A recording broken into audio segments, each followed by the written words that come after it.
أعوذ بالله من الشيطان الرجيم ശപിക്കപ്പെട്ട പിശാചിൽ നിന്ന് അല്ലാഹുവോട് ഞാൻ ശരണം തേടുന്നു.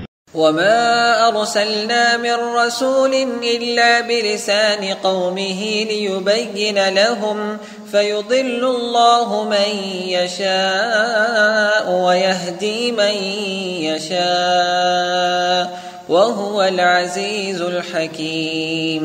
യാതൊരു ദൈവദൂതനെയും തന്റെ ജനതയ്ക്ക് കാര്യങ്ങൾ വിശദീകരിച്ചു കൊടുക്കുന്നതിനു വേണ്ടി അവരുടെ ഭാഷയിൽ സന്ദേശം നൽകിക്കൊണ്ടല്ലാതെ നാം നിയോഗിച്ചിട്ടില്ല.